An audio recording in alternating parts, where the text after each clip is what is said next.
بسم اللہ الرحمن الرحیم۔ میرے محترم بھائیوں اور دوستوں، حضرت قتادہ رضی اللہ عنہ فرماتے ہیں کہ حضرت انس بن مالک رضی اللہ عنہ نے حضرت ابو طلحہ رضی اللہ عنہ کے حوالے سے ہمارے سامنے یہ بیان کیا کہ اللہ کے نبی صلی اللہ علیہ وسلم نے جنگ بدر کے دن مکہ کے کفار قریش کے 24 مقتول سرداروں کے بارے میں حکم دیا کہ ان کو ٹھکانے لگا دیا جائے۔ چنانچہ ان کی نعشوں کو بدر کے ایک ایسے کوے میں ڈال دیا گیا جو ناپاک تھا اور ناپاک کرنے والا تھا۔ نبی کریم علیہ السلام کی یہ عادت تھی کہ جب آپ جنگ میں کسی قوم یعنی دشمنوں پر غلبہ پا لیتے تو میدان جنگ میں 3 راتیں قیام فرماتے۔ چنانچہ اس عادت کے مطابق آپ جنگ جیت لینے کے بعد بدر کے میدان میں بھی 3 راتیں قیام فرما رہے، اور جب 3 دن گزر گئے تو آپ نے اپنی سواری کے اونٹ پر کجاوا باندھنے کا حکم دیا۔ چنانچہ کجاوا باندھ دیا گیا اور آپ وہاں سے روانہ ہوئے، اور آپ کے صحابہ بھی آپ کے پیچھے ہو لیے۔ جب اس کوے پر پہنچے جس میں سرداران قریش کی نعشیں ڈالی گئی تھی تو آپ اس کوے کے کنارے کھڑے ہو گئے اور سرداروں کو ان کا اور ان کے باپوں کا نام لے کر پکارنا شروع کیا کہ اے فلاں ابن فلاں اور اے فلاں ابن فلاں۔ کیا اب تمہیں یہ اچھا معلوم ہوتا ہے کہ تم اللہ اور اس کے رسول کے اطاعت کرتے؟ بلا شبہ ہمیں وہ چیز حاصل ہو گئی جس کا ہم سے ہمارے پروردگار نے وعدہ کیا تھا۔ کیا تم نے بھی وہ چیز پالی جس کا تم سے تمہارے پروردگار نے وعدہ کیا تھا؟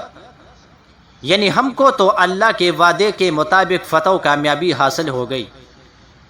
کیا تم کو بھی عذاب ملا جس سے تمہارے پروردگار نے تمہیں ڈرایا تھا؟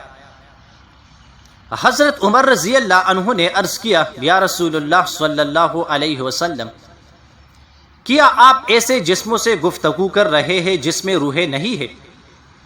نبی کریم علیہ السلام نے ارشاد فرمایا، قسم ہے اس اللہ کی جس کے ہاتھ میں محمد کی جان ہے، ان جسموں سے جو کچھ میں کہہ رہا ہوں تم اس کو زیادہ سننے والے نہیں ہو، اور ایک روایت میں یوں ہے کہ تم ان سے زیادہ سننے والے نہیں، لیکن تم جواب دینے پر قادر ہو اور یہ جواب نہیں دے سکتے۔ وہ کون سا صحابی ہے جس کا نماز جنازہ جناب نبی کریم علیہ السلام نے نہیں پڑھا؟ حضرت یزید بن خالد رضی اللہ عنہ راوی ہے کہ جناب نبی کریم علیہ السلام کے صحابہ میں سے ایک شخص کا خیبر کے دن انتقال ہو گیا۔ صحابہ نے جناب نبی کریم علیہ السلام سے اس کا ذکر کیا، یعنی آپ کو بتایا گیا کہ فلاں شخص کا انتقال ہو گیا ہے۔ جناب نبی کریم علیہ السلام نے ارشاد فرمایا، تم لوگ اس کے جنازہ کی نماز پڑھ لو، میں اس کی نماز جنازہ نہیں پڑھوں گا۔ یہ سن کر لوگوں کا رنگ بدل گیا تو جناب نبی کریم علیہ السلام نے فرمایا، میں اس کی نماز جنازہ نہیں پڑھوں گا کیونکہ تمہارے اس ساتھی نے اللہ کی راہ میں یعنی مال غنیمت میں خیانت کا ارتکاب کیا ہے۔ چنانچہ ہم نے اس کے اسباب کی تلاشی لی تو اس میں ہمیں یہود کی عورتوں کے ہیروں میں سے کچھ ہیرے ملے جو 2 درہموں کے برابر بھی نہیں تھے، یعنی اس کی قیمت 2 درہم سے بھی کم تھی۔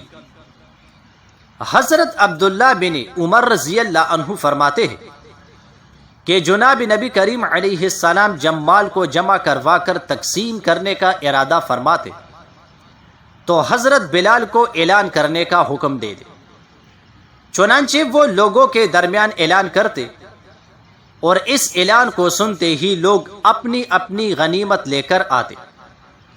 پھر جناب نبی کریم علیہ السلام پہلے خمس یعنی 5واں حصہ نکالتے اور اس کے بعد اس مال غنیمت کو لوگوں یعنی مجاہدین کے درمیان تقسیم فرما دیتے۔ ایک دفعہ ایسا ہوا کہ ایک شخص مالی غنیمت میں سے خمس نکالنے اور اس کو مجاہدین کے درمیان تقسیم کرنے کے 1 دن بعد بالوں کی بنی ہوئی ایک مہار لے کر آیا اور عرض کیا، یا رسول اللہ صلی اللہ علیہ وسلم، جو مال غنیمت ہمارے ہاتھ لگا تھا اس میں مہار بھی تھی۔ آپ نے ارشاد فرمایا، بلال نے 3 مرتبہ جو اعلان کیا تھا تو نے اس کو سنا تھا؟ اس نے کہا ہاں میں نے سنا تھا۔ آپ نے ارشاد فرمایا، پھر اس کو اسی وقت لانے سے تمہیں کس چیز نے روکا تھا؟ اس نے کوئی عذر بیان کیا۔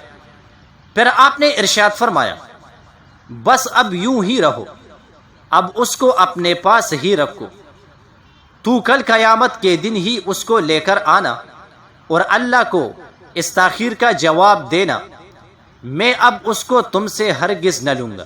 جزاک اللہ۔